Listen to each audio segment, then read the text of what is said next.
Bonjour, je suis ravie de vous retrouver pour ce 33e congrès Math Engine. Donc, à présent, c'est Florian qui va faire sa présentation du lycée français de San Francisco et il va vous présenter le problème du déneigement. Donc, sur ce problème du déneigement, à toi Florian, je te laisse faire ta présentation de recherche. Merci. Bonjour, moi je m'appelle Florian. Je suis un élève du LFSF. Donc, nous, on avait le problème du déneigement. Et donc, le problème, c'était donc, on avait un balcon et qui était divisé en grilles. Et on avait aussi un robot qui pouvait déneiger. Et donc, il fallait trouver le path, le chemin le plus rapide pour déneiger tout le balcon. Et chaque case prenait 10 secondes à déneiger. Le balcon était une grille de 5 par 9 cases. Et chaque case prend 10 secondes à déneiger.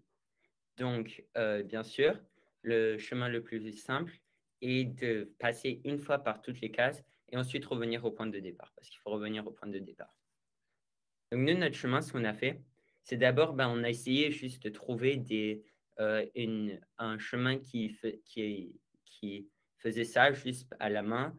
Et on a essayé à peu près 80 possibilités, mais ça n'a pas vraiment marché. Et donc, et ensuite, on a essayé de faire une hypothèse et de la recherche.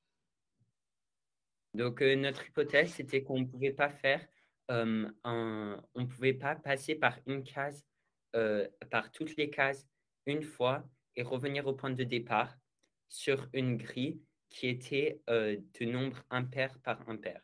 Donc, 9 par 5, c'est impair et impair. Donc, notre hypothèse, c'était qu'on ne pouvait pas passer qu'une seule fois par les cases et qu'il fallait passer au moins 2 fois sur une des cases. Donc, on a aussi trouvé que ça marchait si on avait une grille dont la...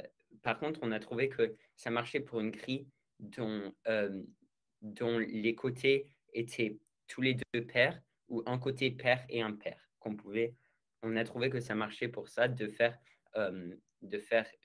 passer une fois par chaque case et de revenir au point de départ. Donc, on a fait de la recherche. On a trouvé que notre problème, ça s'appelait la théorie des graphes. Et donc, pour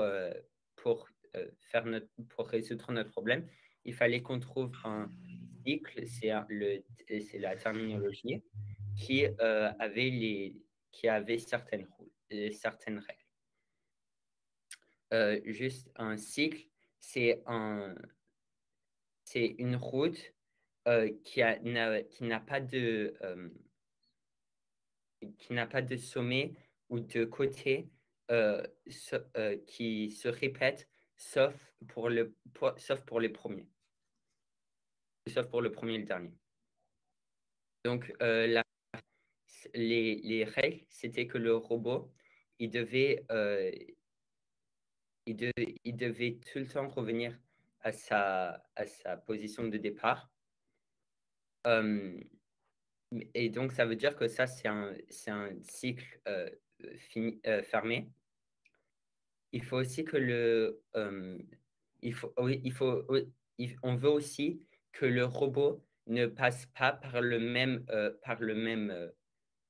carré 2 fois, parce que sinon, ça prend plus de temps. Et le chemin qu'on trouve, il doit passer par chaque carré précisément une fois, pas plus, pas moins. Sinon, c'est pas un chemin. Donc, un nombre pair se note de n parce que c'est tout le temps, parce que si on multiplie un nombre par 2 fois, c'est tout le temps pair. Par 2, c'est tout le temps pair. On a trouvé un chemin qui passe quand il y a tout le temps un nombre de côtés pairs. Donc, c'est ce chemin ici. Et donc, on a trouvé que si on allongeait le côté du haut, eh ben, on pouvait juste allonger la longueur des pics qui représente ceci. Donc, on pouvait juste l'allonger. Et si on allongeait ici, eh ben, on pouvait juste ajouter certains pics, comme vous pouvez. Voilà. Donc, ça marche ça marche tant qu'il y a un nombre pair et un nombre impair de ou un nombre pair et impair de côté, comme vous pouvez le voir. Donc, avec ces règles, on a essayé de faire un peu de recherche, et sauf que finalement, ben, on n'a pas réussi à trouver un chemin qui passe par tous les carrés et qui finit au point de départ,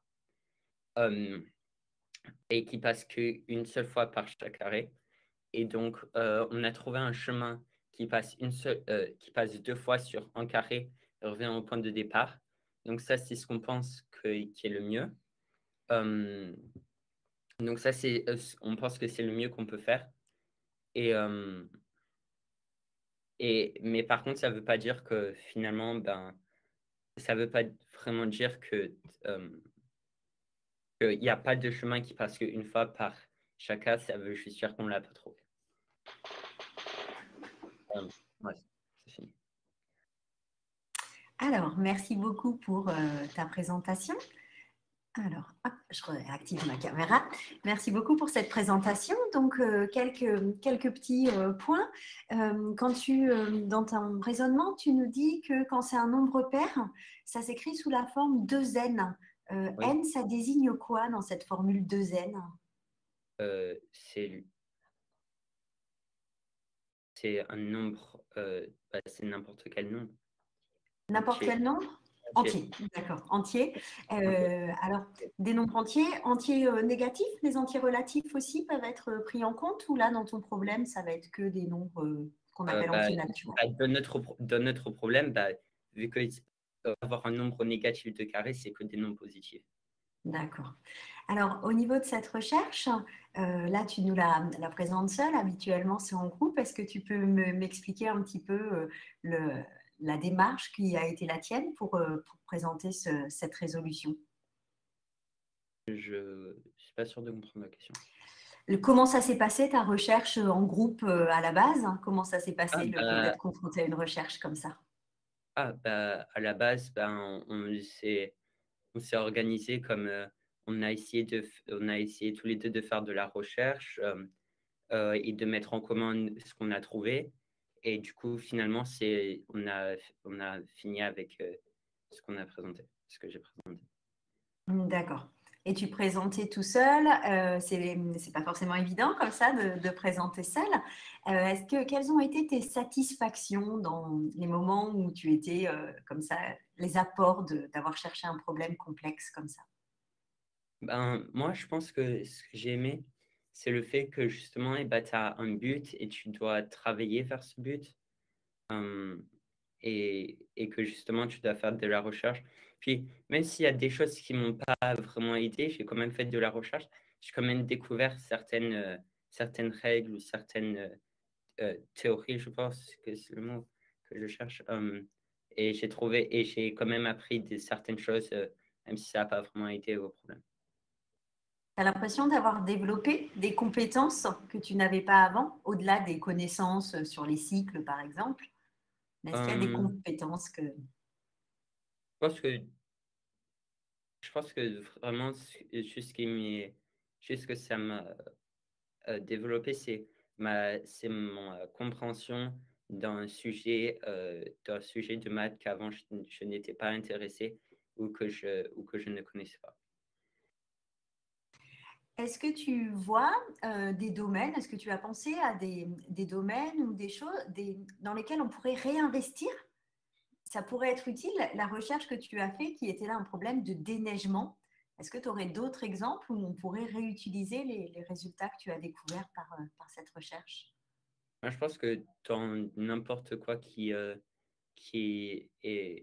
utilise la technologie, et puis pas forcément de déneigement, mais par exemple, si on veut faire quelque chose qui nettoie, par exemple, dans la maison ou qui passe par certaines zones, ou quelque chose qui, bah, c'est toujours un peu dans le même cadre de, de nettoyage ou de couper du gazon ou des choses comme ça, je pense.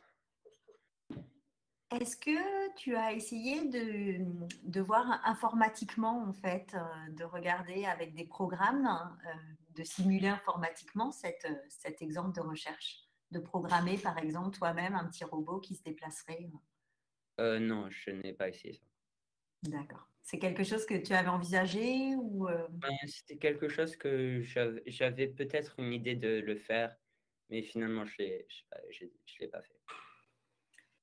et est-ce qu'il y a d'autres pistes que tu aurais pu envisager? Comme ça, tu me dis ça, j'ai pu envisager, mais je ne l'ai pas fait. Est-ce qu'il y a d'autres pistes que tu as pu envisager ou d'autres approfondissements et pour lesquels tu n'as pas eu le temps? Hum, non, pas qui me vienne à l'esprit maintenant. Je pense pas. D'accord. Bon, bah, écoute, je te remercie beaucoup pour cette présentation et félicitations hein, pour cette recherche que tu as réussi à finaliser et à mener bah, finalement tout seul à la fin à son terme. J'espère que ça aura été vraiment une expérience enrichissante et puis bah, bonne continuation dans les mathématiques. Merci.